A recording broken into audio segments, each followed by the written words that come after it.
வணக்கம். Welcome to கதை திரட்டு audio books. இந்த வீடியோவில் நம்ம என்ன கதை கேட்க போகிறோம்னா, எழுத்தாளர் லக்ஷ்மி அவர்கள் எழுதிய குறுநாவலின் 3வது பகுதி. வாங்க கதைக்குள்ள போகலாம். அடடா, இது என்ன என்று எழுந்திருந்த அஞ்சனா மோகனது சட்டை மேல் விழுந்திருந்த சிறு காகித துண்டை தட்டிவிட்டதைக் கண்டு மங்களம் நாணி வேறு பக்கம் திரும்பிக் கொண்டாள். இந்த பெண்ணுக்கு இவள் பெண்ணா? ஆன வயசை அடுப்பில் வச்சுட்டு தலையிலும் உதட்டிலும் சாயத்தை தடவிக்கொண்டு கர்மம், சின்ன பெண்ணாக தழுக்குவதோட ஆண் பிள்ளையை தொட்டு என்ன பழக்கம் இது? தன்னுள் எண்ணிக்கொண்டாள். குமரேசன் கோபத்தில் முகம் கருத்து போனார். இப்படி கொஞ்சம் தள்ளி உட்காருங்கம்மா, இந்த அலமாரிக்குள்ள இருக்கிற சாமான்களை ஒழுங்கு செய்யணும். வேணுமென்றே அவளை அப்பால் நகர வைத்துவிட்டு படுக்கை அருகே கிடக்கும் சிறிய அலமாரிக்குள் தலையை விட்டு கொண்டு தேடத் தொடங்கினார். எங்கே ஓய்வுக்கு போகிறதாக உத்தேசம் சார்? மெல்லிய குரலில் மீண்டும் கேட்டாள். மோகன் வெகுளித்தனமாக சிரித்தான்.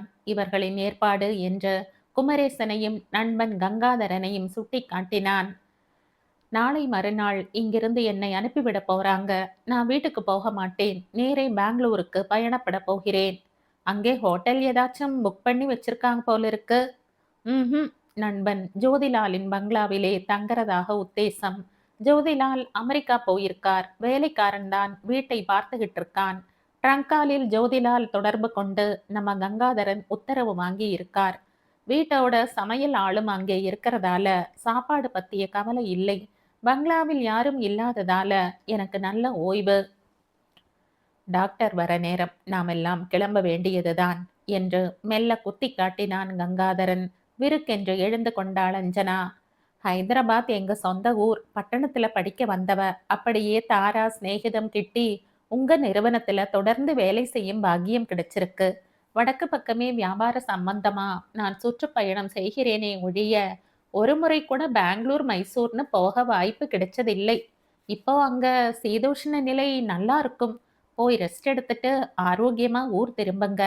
நான் பம்பாய் சுற்றுப்பயணத்தை நாளைக்கே ஆரம்பிக்கணும். உங்ககிட்ட சொல்லி கொண்டு போக வந்தேன். கை கூப்பி வணங்கிவிட்டு எல்லோரிடமும் வரட்டுமா என தலையசைத்து விடை பெற்று கொண்டு வெளியேறினாள்.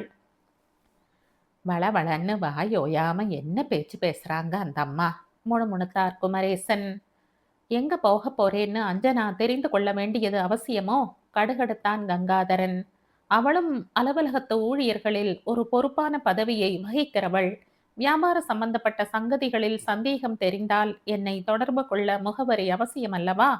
மோகன் கேட்டான். பெங்களூருக்கு போனால் வியாபாரத்தையே மறந்து அங்கே நிம்மதியாக இருக்க அனுப்புகிறோம். அஞ்சனாவோ வேறு யாரோ உன்னை தொந்தரவு செய்யக்கூடாது என்று கண்டிப்பாக பேசினான் கங்காதரன். யாரும் கோபப்பட வேண்டாம். பெங்களூருக்கு போய் ஜோதிலால் பங்களாவில் நான் நிம்மதியாக இருந்துவிட்டு வருவேன். கவலையை விட்டு குமரேசன் கொஞ்சம் சிரியுங்கோ. முகத்தில் ஏன் இந்த கடுமை? ஒரு பிடி கடுகை அள்ளி போட்டால் சட் புட் என்று சத்தம் போடும் போலிருக்கே. மோகன் வேடிக்கை செய்ய மங்களம் உள்பட எல்லோரும் வாய்விட்டு சிரித்தனர். சற்று முன் அங்கே உருவாகி இருந்த இறுக்க உணர்வு கலைந்து முன் போன்ற சகஜ நிலையை அடைந்தது. ஜோதிலால் பாட்டன் காலத்தில் அல்சூர் பகுதியில் வாங்கி போட்ட வீடு அது. பேரன் காலத்தில் முன் பகுதியை இடித்து தள்ளி புதுப்பித்து விட்டிருந்ததால் வீடு அந்த சாலையிலேயே புத்தம் புதிய கோலத்தில் 8 கிரவுண்ட் பூமிக்குள் அழகான தோட்டத்திற்குள் பொதிந்து இருந்தது. பெங்களூருக்கு வியாபார விஷயமாக வந்த போதெல்லாம் அவன் ஹோட்டலில் தான் தங்கிக் கொள்வது வழக்கம். அந்த முறை அவனுக்கு அமைதியான ஒரு இடம் தேவை என்று எண்ணித்தான் கங்காதரன் மிகவும் சிரமப்பட்டு இந்த ஏற்பாட்டை செய்திருந்தான்.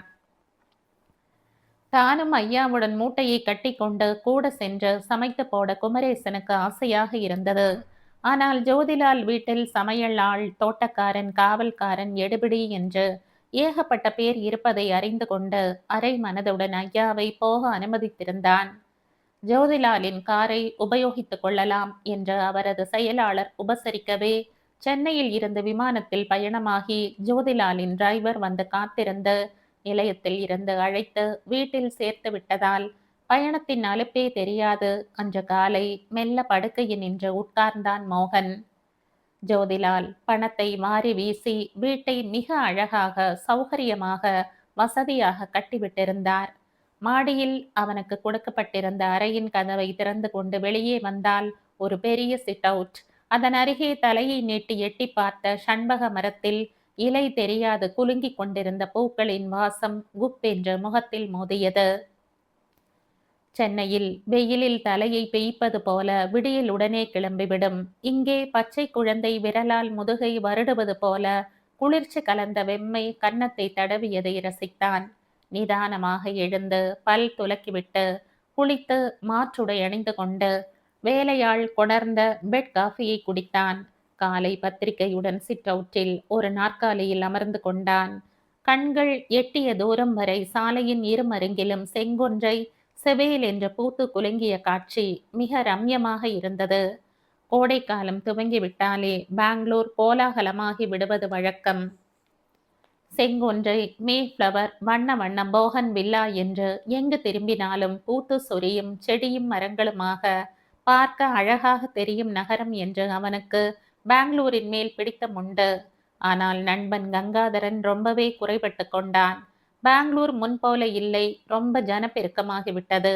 புது கட்டடங்கள் தோன்றி இயற்கை அழகை குறைத்து விட்டன. சீதோஷ்ண நிலை மாற்றம், தண்ணீர் கஷ்டம் என்று ஏகப்பட்ட மாறுதல்கள். ஆனாலும் உனக்கு அங்க கொஞ்சம் அமைதி கிட்டும்னு நினைச்சு ஏற்பாடு செய்திருக்கேன். ரொம்பவே அலுத்து கொண்டுதான் அனுப்பி வைத்திருந்தான். இடமாற்றமோ வியாபார தொல்லைகளினின்று கொஞ்ச தூரம் அப்பால் விலகி இருக்கும் காரணமோ மோகன் மனதில் என்றுமே இல்லாத ஒரு அமைதி, உடல் சோர்வெல்லாம் போய் தெம்பு கூடிவிட்டதொரு பிரம்மை. பத்திரிகையின் பக்கங்களை புரட்டி மேலெழுந்த வாரியாக படித்தான். பின்னர் அதை மடித்து கையில் எடுத்துக்கொண்டு உள்ளே வந்து அதை மேஜை மேல் வைத்துவிட்டு சோம்பல் முறித்தபடி கீழே இறங்கி வந்தான். காபி டிபன் ரெடி சார், சுத்தமான ஆங்கிலத்தில் பவ்யமாக சொன்னான் ஜோதிலாலின் சமையல் ஆள்.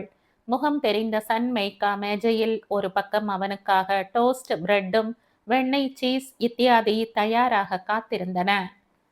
சில நாளுக்கு குமரேசனின் இட்லி இடியாப்பத்தில் இருந்து விடுதலை என எண்ணி புன்னகைத்தபடி விரைவாக காஃபி டிஃபனை முடித்து கொண்டான். நாள் முழுவதும் வேலையின் பின்னால் ஓடிக்கொண்டிருந்தவனுக்கு மருத்துவமனையில் இருந்த போதே கட்டி போட்டது போன்ற அவஸ்தையாக இருந்தது. இப்போது என்ன செய்யலாம், எங்கே போகலாம் என்றதொரு பரபரப்பு. வாசலில் இறங்கி தோட்டத்தை சுற்றி மலைய வந்தான். ஜோதிலானின் பொமரேனியன் நாய்க்குட்டி அதற்குள் அவனிடம் சிநேகிதம் செய்து கொண்டு விட்டிருந்தது. வாலை ஆட்டிக்கொண்டு அவன் பின்னால் ஓடி வந்த நாய் கேட்டை நெருங்கியதும் பலமாக குறைக்கத் தொடங்கியது. அலுவலக நேரம் நெருங்கிக் கொண்டிருந்ததால் சாலையில் ஆட்டோவும் ஸ்கூட்டரும் காரும் சர் சர் என்று விரைந்து கொண்டிருந்தன. ஜோதிலாலின் பங்களா கேட் அருகே நடைபாதை மீது ஆட்டோ ஒன்றை பிடிக்க காத்து கொண்டிருந்தாள் ஒரு இளம்பெண். சாலையை நோக்கி அவள் நின்று கொண்டிருந்தாள். சுரிதார் குர்தாவில் தோளில் தொங்கிய பையுடன் ஒடிசலாக உயரமாக நின்ற அவளை பார்த்து விட்டுத்தான் ரிக்கி ஆத்திரமாக குலைத்தது. ஏன் இப்படி அலட்டிக்கிற? வெளியே இருக்கிற நடைபாதை உன் எஜமான் சொத்து இல்ல. ஷட்டப் ரிக்கி என்று சிரித்தபடி அதட்டினான் மோகன். காலியாக வரும் ஒரு ஆட்டோவுக்காக காத்திருப்பவள் போல தெரிந்த அந்த பெண் சடக்கென்று திரும்பினாள். மின் விசையில் தாக்குண்டவன் போல அதிர்ந்து போனான் மோகன். அலையாக சரிந்த அந்த கூந்தலும் கூர் மூக்கும் பவள செப்பு போன்ற உதட்டமைப்பும் அவனை திகைக்க வைத்தன. விடாது குறைத்து கொண்டிருந்த பொமரேனியனை பார்த்து புன்முறுவலித்தபடி அவள் நிமிர்ந்த போது அந்த முத்து பல் வரிசையும் சிரித்த முகமும் அவனை திடுக்கிட செய்தது. உண்மையா இது? அப்படியே அச்சடித்தது போல தாராவின் சாயலை கொண்டு வந்து வாசலில் நிற்கும் இவள் யார்? நெஞ்சு படபடத்தது. உடம்பு முழுவதும் வியர்வை பொடித்து உதிர்வதை உணர்ந்தான். ஹலோ என்ற நாய்க்குட்டியை பார்த்து மெல்லிய குரலில் அழைத்தாள் அவள். சற்று முன் செய்த ஆர்ப்பாட்டத்தை பட்டென்று நிறுத்தி கொண்டு ரிக்கி வாலை ஆட்டியது. குபுக்கென்று எழுந்த சிரிப்பை அடக்கி கொண்டு வேறு பக்கம் பார்ப்பவன் போல திரும்பிய மோகன் ஓரக்கண்ணால் அவளை கவனித்தான். 25 ஆண்டுகளுக்கு முன்னர் தாராவை முதன்முதலாக அவர்களது அலுவலகத்தில் பார்த்தபோது இப்படித்தான் ஒடிசலாக தந்த பொம்மை போல மெல்லிய வாயில் புடவையில் எத்தனை அழகாக இருந்தாள். இவளும் அவளைப் போல புடவை உடுத்தி கொண்டிருந்தால் கட்டாயம் தாராதான் மீண்டும் பிறந்து வந்திருக்கிறாள் என்று நினைக்க முடியும். அப்படி ஒரு உருவ ஒற்றுமை. இப்படியும் அப்படியும் எட்டி பார்த்து கொண்டிருந்த அந்த பெண் முடிவில் ஒரு காலி ஆட்டோவை கைதட்டி நிறுத்தி ஏறிக்கொண்டு மறைந்து விட்டாள். திடீரென்று தன்னை சுற்றிலும் இருள் பரவி கொண்டு விட்டது போன்ற பிரம்மையில் திகைப்புற்று நின்றான். தாராவை போல தெரிகிற அந்த பெண் யாராக இருக்கும்? அவன் சங்கோஜப்பட்டிருக்க கூடாது. ஹலோ என்ற வலிய அவளை பேச்சு கழைத்திருந்தாள். ச்ச, தவறு. அவனை அவள் தப்பாக புரிந்து கொண்டு விட்டாள். உள்ளே திரும்பியவனது கால்கள் தள்ளாடின. உணர்வுகள் துவண்டு போய்விட்டது போன்றதொரு வெறுமை மனதில் ஏற்பட உற்சாகமாக தோட்டத்தில் உலவிக் கொண்டு கேட் அருகே சென்றவன் சோர்ந்து போய் வீட்டுக்குள் வந்தான். அன்று அதற்கு மேல் அவனுக்கு வீட்டில் இருக்க மனமே இல்லை. சாத்துக்குடி பழரசம் சில்லுன்னு தயாரா வச்சிருக்கேன். கொஞ்சம் சாப்பிட்டுட்டு வெளியே போகலாம் ஐயா. மிகவும் மரியாதையுடன் பழரச டம்ளருடன் வந்த வேலையாளிடம் மறுப்பு தெரிவிக்க முடியவில்லை. சாப்பாட்டுக்கு வர கொஞ்சம் நேரமானா கவலைப்பட வேண்டாம் என்று கூறிவிட்டு பழரசத்தை பாஷாணம் போல விழுங்கிவிட்டு கேரேஜில் இருந்த காரை தடுமாற்றமின்றி செலுத்தி கொண்டு போனான். இங்கும் அங்குமாக அர்த்தமின்றி பல திருப்பங்களில் காரை ஓட்டிக்கொண்டு சென்றதுதான் மிச்சம். கனவு போன்ற அந்த காலை வேளை அவன் வசித்த அந்த வீட்டு வாசலில் வந்து நின்றுவிட்டு மாயமாகிவிட்ட அந்த பெண்ணை காணவில்லை. முட்டாள்தனமான செய்கைதான். வைக்கோலுக்குள் ஊசியை தேடுவது போல அலுவலகம் போவோர் பரபரத்து கொண்டிருந்த அந்த வேளையில் அவளை தேடிக்கொண்டு ச மடையன் தன்னையே சாடியபடி முடிவில் வீடு திரும்பினான். பகல் உணவு பாகற்காயாக கசந்தது. எஜமானரின் நண்பன் வந்திருக்கிறார், நன்றாக கவனிக்க வேண்டும் என்று சிரத்தையுடன் தான் சமையற்காரர் சாப்பாடு தயாரித்திருந்தார். பருப்பை குழைத்து சோற்றை 2 வாயில் விழுங்கிவிட்டு கொஞ்சம் ரசத்தை கப்பில் இருந்து உறிஞ்சி பாதியை அப்படியே வைத்துவிட்டு எழுந்து விட்டான் அவன். அன்று மாலை மறுபடியும் காரில் அவன் நகரத்தை சுற்ற புறப்பட்டு விட்டிருந்தான். இரவு தனக்கு சாப்பாடு தேவையில்லை, நண்பர் ஒருவர் வீட்டில் விருந்து என்று கூறிவிட்டு கிளம்பியிருந்தான். வழியில் ஒரு கடையில் குளிர்பானம் ஒன்றை வாங்கி குடித்துவிட்டு திரும்பி விட்டிருந்தான். முதல் நாள் இரவு படுக்க போகும் முன் வேலையாள் கொண்டு வந்த பாலை வேகமாக குடித்தவனுக்கு இன்று பால் கசந்து போனது. கதவை தாளிட்டு கொண்டு பால் டம்ளரை கை கழுவும் பீங்கானில் கவிழ்த்து கழுவி மேசை மேல் வைத்தான். பெங்களூருக்கு இதற்காகவா அவன் வந்தான்? ஓய்வாக இருப்பதற்கு பதில் யாரவள் யாரவள் என்று அவன் உள்ளம் ஏன் இப்படி ஓலமிடுகிறது? வெறுப்புடன் விளக்கை அணைத்துவிட்டு படுக்கை மீது தொப்பென்று விழுந்தான். உறக்கம் வந்தால்தானே. மறுநாள் பலத்த தலைவலியுடன் எழுந்தான்.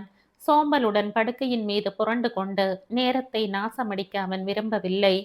ஒரு சமயம் அவள் இன்றும் அந்த வீட்டு வாயில் அருகே நின்று ஆட்டோ பிடிக்க முற்பட்டாள். அவசரமாக குளித்து முடித்துவிட்டு காஃபி பலகாரத்தை விரைவில் சாப்பிட்டுவிட்டு தோட்டத்திற்குள் புகுந்தான். முதல் நாளை போலவே காலை 9 மணி அளவில் அந்த வீட்டு வாசலில் ரோஜா வண்ண நைலெக்ஸ் புடவையில் அவள் பாதையோரமாக வந்து நின்றாள். முல்லை செடி ஒன்றருகில் நின்றவன் ரிக்கி உற்சாகமாக குறைத்து கொண்டு கேட் அருகே போவதைக் கண்டு ஓட்டமும் நடையுமாக விரைந்தான். அவனை திரும்பி பார்த்தாள் அந்த மோகினி. திடுக்கிட்டவன் வாயிலே இதயம் வந்துவிட்டது போன்ற அதிர்ச்சி. முதல் நாளை விட அவள் தாராவை போலவே நெற்றியில் பெரியதொரு சிவப்பு பொட்டும் அதன் கீழ் ஒரு துளி திருநீருமாக புடவையில் கொள்ளை அழகுடன் காணப்பட்டாள். ஹலோ. அறிமுகத்தை துவக்க வாயை திறந்தான். ஒரு காலி ஆட்டோ வந்து நின்று அவனது வயிற்றெரிச்சலை கொட்டி கொண்டபடி அவளை சுமந்து கொண்டு பறந்து விட்டது. அன்று மாலை அவன் மீண்டும் முயன்று பார்த்தான். காரை எடுத்துக்கொண்டு பல முக்கிய தெருக்களில் பவனி வந்தான். ஒரு குறுக்கு சந்தில் ரோஜா வண்ண சேலையில் வேகமாக தோள் பையுடன் நடந்த ஒரு பெண்ணை பின்பற்றியவன் அருகில் வந்ததும் ஏமாந்து போனான். தன் மேல் கார் இடிப்பது போல வந்ததைக் கண்டு கோபத்துடன் திரும்பிய அவள் வேறு ஒருத்தி.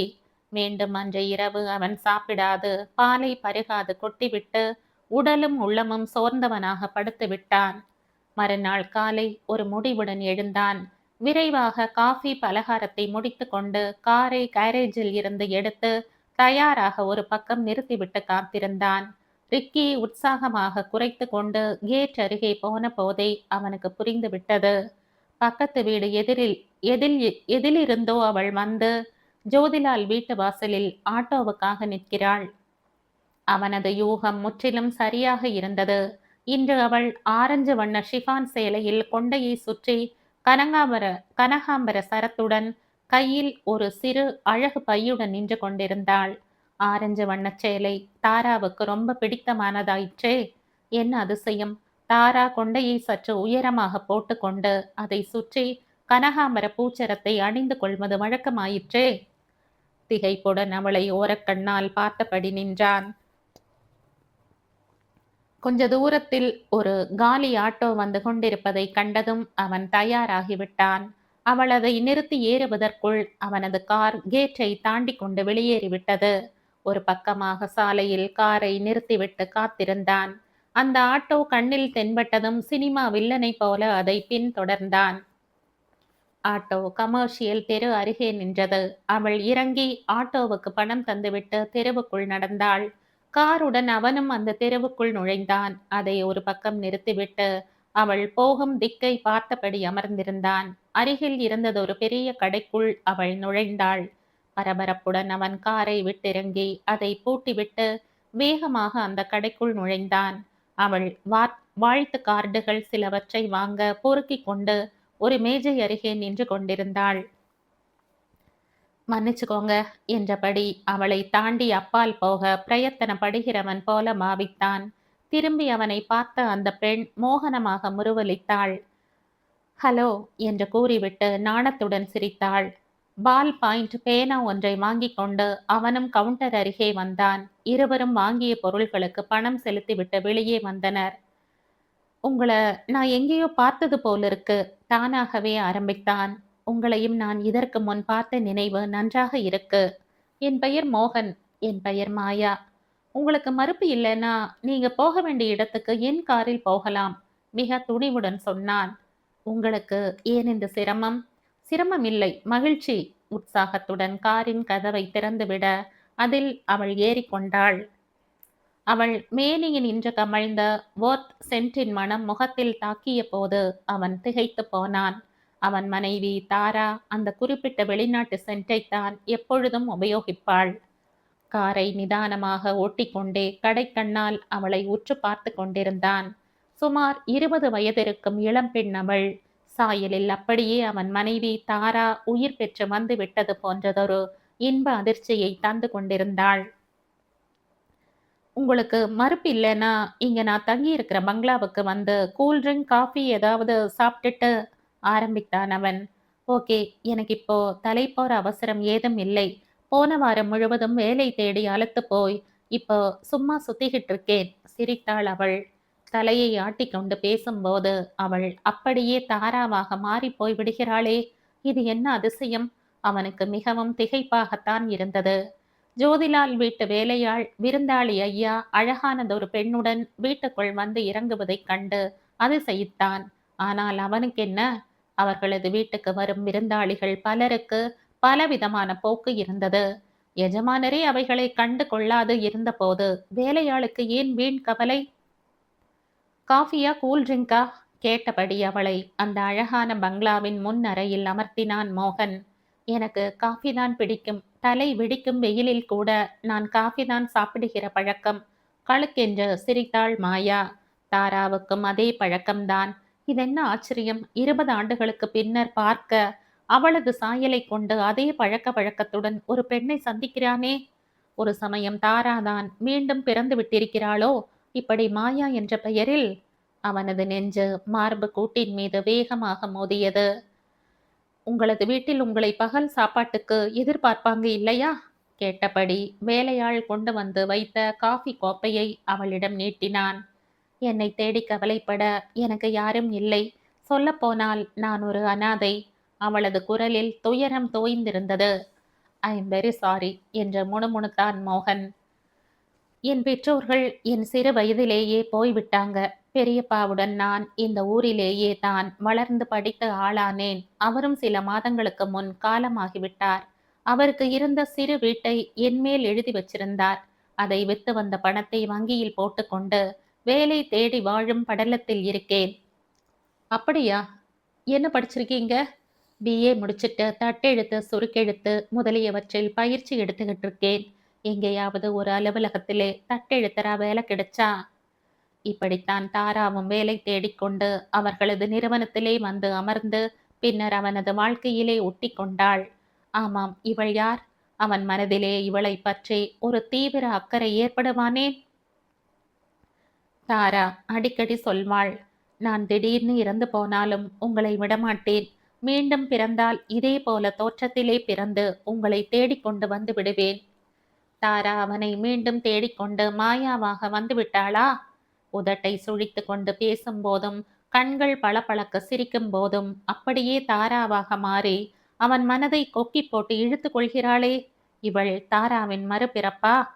அவனது மனதிலே ஓடிய எண்ணங்களை எக்ஸ்ரே கண்களால் பார்த்து விட்டவள் போல அவள் அடுத்ததாக கேட்ட கேள்வி அவனை அதிர செய்து விட்டது. நீங்கள் மறுபிறவியை பற்றி நம்புகிறீர்களா? இந்துக்களான நாம் கட்டாயம் நம்புகிறோம். ஏன் கேட்கிறீங்க? உங்களை நான் எனது முற்பிறவியில் சந்தித்திருக்கிறேன் என்ற ஆழமான ஒரு உணர்வு உந்தியதால் தான் உங்களை எதேச்சையாக முதல் நாள் பார்த்தவள் உங்களுடன் பேச ஆவல் கொண்டு உங்கள் வீட்டு வாசலில் வந்து நின்றேன். என் 5வது வயதில் இருந்து எனக்குள் கனவு போல சில நினைவுகள் ஏற்பட்டு கொண்டு வந்தது. பெரியப்பாவிடம் சொன்னபோது அவர் எனக்கு சித்த பிரம்மைன்னு நினைச்சு டாக்டர் கிட்ட கூட்டிக் கொண்டு போனார். யாரும் நம்பலை. ஒரு சமயம் நீங்களும் கேட்டு சிரித்தாலும் சிரிப்பீங்க. எனக்கு மறுபிறவியில் தீவிர நம்பிக்கை உண்டு. சொல்லுங்கோ, கேட்கிறேன். சிரிக்க மாட்டேன். கூறி முடிப்பதற்குள் அவனுக்குள் ஏக பதட்டம். நான் பெங்களூரை விட்டு வேறு ஊர்களுக்கு போனதே இல்லை. வாய்ப்பு இல்லை, வசதி இல்லை. ஆனாலும் என் கனவில் நான் அடிக்கடி பட்டணத்தில் உள்ள ஒரு அழகான பங்களாவை பார்க்கிறேன். எச்சிலை விழுங்கிக் கொண்டான் மோகன். அந்த பங்களாவை பற்றி இன்னும் கொஞ்சம் சொல்ல முடியுமா? திடீர்னு இந்த பெண் மாயா நம்மோட வந்து நம் வீட்டில் உட்காந்துக்கிட்டு இப்படி பேசுறாளேன்னு நீங்க அதிசயப்படலாம். அந்த பட்டணத்து பங்களாவிலே உங்களையும் நான் கனவிலே பார்க்கிறேன். அடிக்கடி பார்க்கிறேன். அதனால் தான் உங்களை ஏற்கனவே பார்த்திருக்கிற உணர்வு எனக்கு ஏற்பட்டிருக்கு. அந்த கனவிலே மகிழம்பூக்களை நான் வாரி எடுக்கிறாற் போல ஒரு சமயம் தோணுது. பங்களா மாடியில இருக்கிற பெரிய படுக்கை அறையிலே உள்ளடங்கிய குளியல் அறையிலே சுவத்திலே பதிச்சிருக்கிற ரோஸ் கலர் டைல்ஸ் என் கனவில் சில சமயம் தெரிகிறது. ஆள் உயர கண்ணாடி கொண்ட அழகு மேஜை அருகே நான் நிற்கிறாப்ல ஒரு நாள் கனவு கண்டேன். மேலே சொல்ல தயக்கமா இருக்கு. மோகனது நெஞ்சு வெடித்து விடும் போல வேகமாக துடித்தது. அவள் சொல்வது எல்லாம் கேட்டு அயர்ந்து உறைந்து போய்விட்டானவன். சொல்லுங்க, என் ஆவலை தூண்டி விட்டுட்டீங்களே, சிரித்தான் மோகன். ஆனாலும் உள்ளத்தில் ஏக பரபரப்பு. அந்த கண்ணாடி முன் நான் நிற்கிறது போல ஒரு கனவு. கண்ணை மூடிக்கோன்னு நீங்க பின்னால் இருந்து சொல்றது போல தோணுச்சு. நான் கண்களை மூடிக்கொள்கிறேன். என் கழுத்திலே ஏதோ சில்லுன்னு படுறது. இப்ப முழிச்சு பாருன்னு நீங்க சிரிக்கிறீங்க.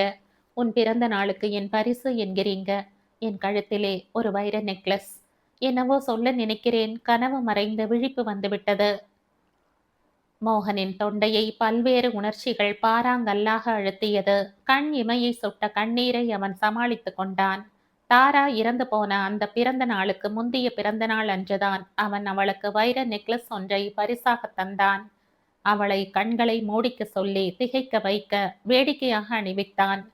அருகில் இருந்து பார்த்தது போல சொல்கிறாளே.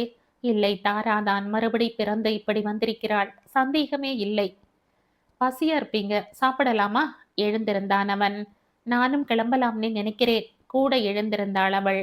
யாரும் உங்களை தேட மாட்டாங்கன்னு சொன்னீங்களே, அவசரம் ஏன்? என்னோடு சாப்பிட்டு விட்டு போகலாமே, உபசரித்தான். நான் தங்கிக் கொண்டிருக்கும் வீட்டில் அந்த அம்மா எனக்காக சாப்பிட காத்திருப்பாங்க. இன்னொரு சமயம் பார்க்கலாம் என்றபடி அவள் விடை பெற்று கொண்டு கிளம்பினாள். வாயில் கேட் வரை கூட நடந்து சென்று வழி அனுப்பிவிட்டு திரும்பும் முன் மாயாவிடம் கேட்டுக்கொண்டான். உங்களை சந்தித்து உரையாடியது மனதுக்கு எத்தனையோ நிம்மதியாக இருக்கு. நாளை மறுபடியும் உங்களை நான் பார்க்க முடியுமா? வேலை ஒன்று கிடைக்கும் வரை பிசாசு போல நான் அலைஞ்சு கொண்டிருக்க போகிறேன். மனு செய்து கொண்ட பல இடங்களிலிருந்து ஒரு இன்டர்வியூவுக்கு கடிதம் ஏதாவது வந்தால் உங்களை நான் சந்திக்க முடியாது. இன்டர்வியூவில் என்ன கேட்டாங்கன்னாவது தெரிஞ்சுக்க அதற்கு அடுத்த நாள் உங்களை நான் சந்திக்க முடியுமா? வேண்டாம். வீட்டுக்கார அம்மா ரொம்ப கடுமையான சுபாவம் உடையவங்க. உங்களையும் என்னையும் தப்பா புரிஞ்சு கொண்ட பிறகு எனக்கு தங்க ஒரு இடம் இல்லாம நடுவீதிக்கு வந்து விடுவேன். மெலிதாக சிரித்தாள். உன்னை அப்படி அவதியுறும்படி நான் விடமாட்டேன். நீ என்னுடைய தாரா. எனக்கு புரிகிறது. உனக்கு புரிகிறதோ இல்லையோ, மாயான்னு பேர் வச்சு கொண்டு மாயமாக மறைஞ்சிட நான் விடமாட்டேன். தன்னுள் சொல்லிக் கொண்டான். நாளை மறுபடி நாம் சந்திப்போம்னு எனக்கு நம்பிக்கை இருக்கிறது. பாய் பாய் என்று விடையளித்துவிட்டு உள்ளே திரும்பினான். பொழுது அவனுக்கு யுகமாக நீண்டு கனத்தது. பகல் உணவுக்குப் பின் அவன் ஜோதிலானின் அறைக்குள் நுழைந்து அவரது புத்தக அலமாரியை திறந்து ஆராய்ந்தான். நண்பர் ஜோதிலால் ஒரு புத்தக பிரியர். கூரை முகட்டை தொட்டுக்கொண்டு சுவற்றில் பதிக்கப்பட்டிருந்த கண்ணாடி கதவுகள் கொண்ட அலமாரிகளில் வரிசையாக புத்தகங்கள் காணப்பட்டன. வியாபார சம்பந்தப்பட்டதில் இருந்து வியாதிகளை தானே குணப்படுத்திக் கொள்ளும் மார்க்கம் சொன்ன புத்தகங்கள் வரை பல. அவன் தேடிய புத்தகத்தை கையில் எடுத்துக்கொண்டு சுழல் நாற்காலியில் உட்கார்ந்தான். முன்பு ஒரு தடவை அவருடன் அவன் ஒரு நாள் தங்க நேர்ந்த போது ஜோதிலாலின் கருத்துக்கள் சிலவற்றை தெரிந்து கொள்ள முடிந்தது. இருவரும் இரவு வெகுநேரம் வாழ்க்கைக்கு அப்பால் என்ற சங்கதியை பற்றி பேசிக் கொண்டிருந்தனர். தமது கருத்துக்களை விளக்க அவர் தடிமனான ஒரு புத்தகத்தை எடுத்து பிரித்து மறுபிறப்பு என்பதை பற்றிய சில சான்றுகளை படித்து காட்டினார். இந்துக்கள் மறுபிறவையை நம்புகிறார்கள். நமது புராணங்களில் அது பற்றி பல கதைகள் உள்ளன.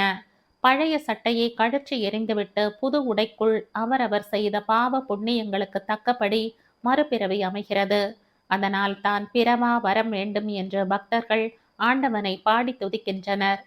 மாணிக்க வாசகர் நமச்சிவாயன் தாழ் வாழ்க எனும் சிவபுராண பதிகத்தில் புல்லாகி பூண்டாய் புழுவாய் மரமாகி பறவையாய் என்று அடுத்தடுத்து ஏற்படும் பல பிறவிகள் பற்றி பாடுகிறார் என்று நீண்டதொரு பிரசங்கம் செய்தார். அந்த தடிமனான புத்தகத்தில் மறுபடியும் சில சான்றுகளை படித்து காட்டினார். சாந்தி எனும் சிறுமி தனது பூர்வ ஜென்மத்தை உணர்ந்து அந்த ஊர் உறவினர் அனைவரையும் அடையாளம் காட்டி பத்திரிகை உலகை அதிசயிக்க செய்த கதையை படித்து காட்டினார். இந்துக்கள் மட்டுமல்ல, வேறு மத கொள்கைகள் உள்ளவர்கள் கூட மரணத்திற்கு அப்பால் வாழ்க்கை என்பதை பற்றி தீவிரமாக ஆராய்ச்சி செய்துள்ளதை பற்றி அலசினர். வேறு ஒரு ஊருக்கு வந்ததொரு ஐரோப்பியன்தான் அந்த ஊரை முன்னதாக பார்த்த உணர்ச்சியை அடைந்ததாக சொல்லிய சில உதாரணங்களையும் புத்தகத்தில் கோடிட்டு காட்டினார். அந்த புத்தகத்தை எடுத்து வெகு நேரம் படித்து கொண்டிருந்தான் மோகன். படிக்க படிக்க மரணத்திற்கு அப்பாற்பட்ட வாழ்க்கை என்பதை பற்றி பல அறிஞர்கள் சொல்லி இருக்கும் கருத்தை அவன் யோசிக்க யோசிக்க அவன் உள்ளம் நிச்சயமானதொரு முடிவுக்கு வந்துவிட்டது. கங்காதரன் கேட்டால் சிரிப்பான், நம்ப மாட்டான். ஆனால் அவன் நம்புகிறான். மாயா அவனது மனைவி தாரா மறுபடி பிறந்து அவனை தேடிக்கொண்டு வந்திருக்கிறாள். புத்தகத்தை மூடி வைத்தான். 24 மணி நேரத்திற்கு முன்னர் அறிமுகமான மாயாவை 20,000 ஆண்டுகளாக அறிந்தவன் போன்றதொரு உணர்வில் மனமூசலாட, பொழுது அமராதா? இரவு வேகமாக ஓடாதா? விடிந்ததும் காலை பொழுது விரையாதா? அவளை மறுபடி வாசலில் பார்க்க மாட்டோமா என ஏங்கே தவித்து போனான். மறுநாள் காலை வேகமாக காஃபி பலகாரத்தை முடித்து கொண்டு காரை கேரேஜ் நின்று எடுத்து தயாராக அதில் உட்கார்ந்தபடி வாசலை நோட்டம் விட்டு கொண்டிருந்தான். நடைபாதையில் சற்று தூரத்தில் கேட்ட பாதணிகளின் ஓசை போக்குவரத்து சத்தத்தையும் மீறி கேட்டதும் அவன் மனம் மகிழ்ச்சியால் துள்ளியது. நீல சல்வார் கமீஸில் ஒடிசலாக கொடி போல வந்தவள் கேட் அருகே நின்று ஹலோ என்றாள். இருங்கோ வரேன் என குரல் கொடுத்துவிட்டு காரை அவசரமாக கிளப்பினான். நேத்து தபாலில் எனக்கு எதுவும் வரவில்லை, இன்னைக்கும் வராது போலத்தான் இருக்கு. விளம்பரத்தை பார்த்து ஏமாந்து விண்ணப்பம் செய்கிறதோட சரி. சில இடங்களில் கண் துடைப்புக்காக இன்டர்வியூவுக்கு கூப்பிடுறாங்க. சில இடத்தில் இருந்து பதிலே கிடைக்கிறதில்லை. படிச்சு என்ன பயன்? வேலை கிடைக்காட்டா என் நாட்டம் அனாதையா இருக்கிறவங்க என்ன செய்வாங்க? துயரத்துடன் பேசியபடி காரில் ஏறி அவன் அருகே அமர்ந்து கொண்டாள். அருகில் இருந்ததொரு ஹோட்டலுக்கு அழைத்து சென்று அவளுக்கு சூடாக காஃபி வாங்கி தந்தான். லால் பாக்கிற்கு காரை ஓட்டி சென்றான். கொஞ்சம் உள்ளே போய் செடி கொடிகளையாவது பார்த்துவிட்டு வரலாமா? அவள் சம்மதம் என தலையாட்டினாள். நிழலாக இருந்ததொரு மரத்தடியில் புல் தரையில் இருவரும் அமர்ந்தனர். ஒரே நாளில் ஏற்பட்ட அறிமுகத்தை வச்சிட்டு நான் ரொம்ப சிநேகிதமா பழகிறேன்னு நீங்க தப்பா நினைக்கலாம் ஆரம்பித்தாள் அவள். என்னை பற்றியும் நீ அப்படி தப்பா நினைக்கலாம் இல்லையா? உங்களை ஏற்கனவே பார்த்து பழகி இருக்கிற உணர்வாலேதான் நான் துணிச்சலாக உங்க காரில் ஏறிக்கிட்டு வந்தேன். இது மாதிரியாக என் வாழ்நாளில் நான் எந்த ஆணுடனும் நெருங்கி பழகவே இல்லை. கை விரலால் புல் தரை மீது கோலம் போட முயன்றாள். நான் நம்புகிறேன், இன்னைக்கு என்னோட எங்க வீட்டுல சாப்பிடணும். வெளியே எங்காவது வேலை தேடப் போற இடத்துல சாப்பிட்டுட்டு வந்துடுவேன்னு சொல்லிட்டு தான் கிளம்பி இருக்கேன். அதனால சாப்பிட ஒத்துக்கிறேன். உங்ககிட்ட நான் இன்னொரு சங்கதியை சொல்ல ரொம்ப விரும்புகிறேன். எனக்கு எப்பவும் அழகான கனவுகள் மட்டும் வரதில்லை. ஒரு பயங்கரமான கனவு சில சமயம் வரதுண்டு. நான் வாய்விட்டு அலறி படுக்கையில் இருந்து எழுந்து உட்கார்ந்திருவேன். உடம்பெல்லாம் நடுங்கும். அது என்ன கனவு? அதையும் சொல்லுங்கோ, கேட்கிறேன், புன்னகைத்தான் மோகன். ஆனால் ஏனோ மனதில் ஒரு படபடப்பு. அந்த கனவு அடிக்கடி ஏற்படுறதில்லை. ஆனா கனவு கண்ட மறுநாள் முழுவதும் என் உடம்பு காய்ச்சல் அடித்தது போல சோர்ந்து போறது. ஒரு சைக்கியாட்ரிஸ்ட் கிட்ட கேட்டு பார்க்கலாமான்னு ஆவல். அதெல்லாம் ரொம்ப பெரிய வைத்தியம்னு அந்த ஆசையை விட்டுட்டேன். எனக்கு இதை சொல்றேன்னா எதுக்கு இதை சொல்றேன்னா, எனக்கு நேத்து இரவு அந்த பயங்கரமான கனவு மறுபடி ஏற்பட்டது. ஒவ்வொரு தடவையும் அது ஒரே மாதிரி. அது என்னன்னு சொல்ல முடியுமா? யாரோ 4 முரட்டு பசங்க என்னை கடத்தி கொண்டு காரில் விரைகிறாங்க. ஒரு ஆண் பின்னாடி காரில் வேகமாக வரார். என்னை காப்பாத்துங்க, ஐயோ என்னை காப்பாத்துங்கோன்னு அவரை பார்த்து நான் அலறுகிறேன். சில நாட்கள் முரடர்கள் 2 பேர் மட்டும் கனவில் வராங்க. ஒருத்தன் என் ரவிக்கையை கிழிக்கிறான். இன்னொருவன் மேலே பேச முடியாது தலையை குனிந்து கொண்டாள். உடல் முழுவதும் நடுங்கியபடி உட்கார்ந்திருந்தான் மோகன். ஆனால் ஒரு தடவை கூட அந்த வாலிபர் என்னை காப்பாத்தினது போல கனவு வர்றதில்லை. நான் அலறிகிட்ட உடம்பெல்லாம் வியர்வையால் நனைந்தபடி நெஞ்சு படபடக்க எழுந்து உட்கார்ந்து விடுகிறேன். கனவு கலைஞ்சு போறது. மோகன் நெஞ்சு சம்மட்டியால் அடிபட்டது போல ஒரு கணம் நொறுங்கி வேதனை உணர்வில் தத்தளித்தது. ஆமாம், தாராவை அவன் காப்பாற்றாது கோழையாக இருந்து விட்டானே. உயிர் போகட்டும் என்ற வீராவேசத்துடன் அந்த 4 முரடர்கள் மீது அவன் பாய்ந்து போராடி இருந்தால் தாரா இறந்து போயிருக்க மாட்டாளே. அவர்கள் உங்களை மானபங்கம் செய்வது போல கனவு ஏற்படுகிறதா? இல்லை, அவர்கள் முயலுகிறார்கள். நான் அலறுகிறேன். அத்தோடு விழிப்பு ஏற்பட்டு விடுகிறது. முற்று பெறாததொரு பயங்கர அசிங்கமான கனவு. உடம்பை சிலிர்த்து கொண்டாள் மாயா. கண்கள் பளபளத்தன. நேரமாகிவிட்டது, சாப்பிட வீட்டுக்கு போகலாமா? அவள் மௌனமாக எழுந்தாள். அன்று மாயா அவனுடன் ஜோதிலால் வீட்டு சமையல் ஆள் தயாரித்த சுவையான சாப்பாட்டை ரசித்து உண்டு மகிழ்ந்தாள். விடை பெற்று கொண்டு அவள் கிளம்பிய போது மோகன் அவளை கேட்டுக்கொண்டான். என்னை தப்பாக நினைக்காதிருந்தால் நாளை என்னுடைய காரில் மைசூருக்கு வர முடியுமா? மறுநாள் காலை நாம் திரும்பி விடலாம். உதட்டை கடித்து கொண்டு ஒரு கணம் யோசித்தாள் மாயா.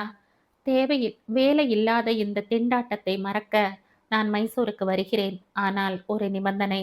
அங்கு நான் எனக்கு தெரிந்த என் சிநேகிதி வீட்டில் இரவு தங்கிக் கொள்கிறேன். நீங்கள் ஹோட்டலில் தங்கலாம். ஓகே என்றான் மோகன். மறுநாள் காலை வீட்டுக்கு வந்திருக்கும் விருந்தாளி ஐயா அந்த இளம் பெண்ணுடன் காரில் மைசூருக்கு கிளம்புவதைக் கண்டு அதிர்ந்து போனான் பங்களா வேலையாள். அந்த ஐயாவுக்கு மனைவி இல்லை என்ற கிசுகிசுப்பு அவன் வரை எட்டியிருந்தது. இதுக்குத்தான் ஆசாமி ஒதுக்குப்புறமாக நாட்களை கழிக்க இங்கே வந்திருக்கிறார் போலும். பெருமூச்சு விட்டான் அவன். கோலாகலமாக வண்ண விளக்குகள் எரியும் காட்சியை வேடிக்கை பார்த்தபடி இருவரும் நின்றபோது அவள் சொன்னாள், எனக்கு நீங்க ஒரு உதவி செய்ய முடியுமா? என்ன வேணும் கேளுங்க, மனவெழுச்சியுடன் சொன்னான் மோகன். பட்டணத்திலே உங்களுக்கு பல நிறுவனங்களை தெரியும். அதில் ஏதாவது ஒன்றில் எனக்கு ஒரு தட்டெழுத்தராக வேலை வாங்கித்தர முடியுமா? என் நிறுவனத்திலேயே உங்களுக்கு வேலை போட்டு கொடுத்தால் நான் ரொம்ப நன்றி உள்ளவளாக இருப்பேன். என் வீட்டிலே அதை மேற்பார்வையிடும் தகுதியினை உங்களுக்கு தந்தால்? என்ன சொல்றீங்க? எனக்கு புரியலையே. பளபளத்த கண்களால் அவனை ஊடுருவினாள். மாயா, உன்னை விட பல வயது பெரியவன் நான். ஆனால் என்னவோ உன்னை பார்த்த நிமிஷமே என் மனம் என்னிடம் இல்லை. உன்னை நான் ரொம்ப விரும்புகிறேன். மனைவியா ஏத்துக்க சம்மதிக்கிறேன். உன் விருப்பம். கொஞ்சம் குரலில் குழைந்தான். கன்னத்திலே கோடிட்ட கண்ணீரை துடைத்து கொண்டாள். ஐம் சாரி, தகாத வார்த்தை பேசி உங்கள் மனசை நோக செய்து விட்டேனா?